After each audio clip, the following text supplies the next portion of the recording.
Bonjour, Lionel Carré, GAEC de Pomerieux à Courzieux.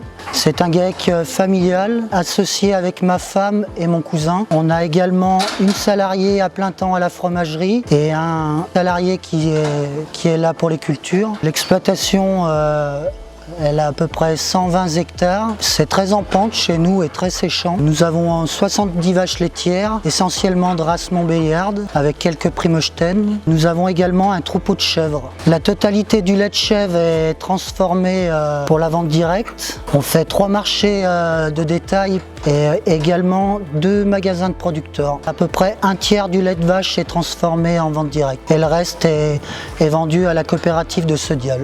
Assez rapidement, nous avons pratiqué le génotypage pour voir où c'est qu'on en était au niveau génétique de notre troupeau. Et puis actuellement, nous génotypons tout. Donc grâce au génotypage, on s'est aperçu qu'il y a des souches qui étaient très intéressantes à travailler et visuellement on était loin de s'imaginer que c'était ces souches-là qu'il fallait mettre en priorité par rapport à d'autres. Avec Willy, on accouple en fonction des génotypages. Très rapidement, on a posé quelques embryons de la station, ce qui nous a permis d'avoir des souches différentes. En 2016, une première génisse est née, Mélodie, qui après nous a donné une fille qu'on a transplantée en ferme et qui nous a donné Star, qui est née également d'un embryon collecté en ferme. Cette vache a un très bon niveau génétique. On l'a sortie au Show Open à Saint-Étienne et elle a été primée. Star au Show Open a obtenu un premier prix de section et après, à la suite du parcours, a fait une mention honorable.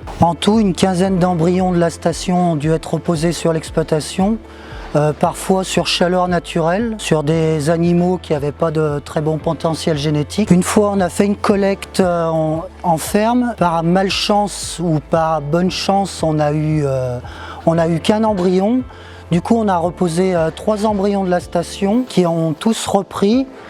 On a eu Solenzara qui est née avec un très bon niveau génétique, qui elle a eu la chance de repartir comme donneuse d'embryons. On a eu Sally, la pleine sœur du taureau Surf, qui est également avec un très beau niveau génétique. Il y a Surf, le taureau qui est actuellement au catalogue, qui est né chez nous. Et puis on avait eu également le taureau Mitsuko, qui était né d'un embryon et qui est né chez nous. Du fait de poser ces embryons station, ça nous a permis de vraiment avancer génétiquement. La preuve en est, sur ce lot de génisses gestantes, il y a 4 génisses à taureaux qui sont issus des embryons de station. Il y a Romance, Sally, Solenzara et Star qui sont issus du schéma de sélection. Le fait de faire tout génotyper, ça permet d'avoir des chiffres en face et du coup avec Willy, quand on fait un accouplement, je lui fais entièrement confiance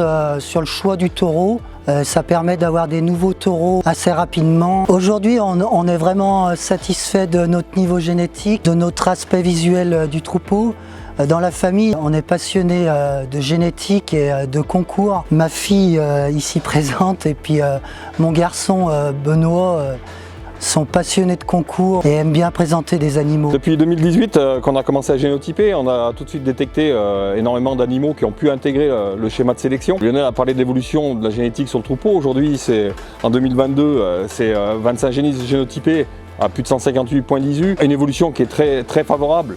Et là-dessus a été rajouté des embryons station, de remise en place d'embryons station, qui a permis de monter de façon très importante ce niveau génétique.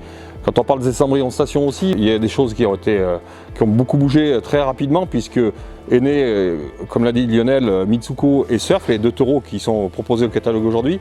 En termes de résultats de génotypage et d'indexation sur ces femelles issues de station, ou comme d'autres ici, on a un niveau qui est très élevé. Hein. On a le cas de Solenzara qui est derrière moi, Solenzara qui est issu d'embryons.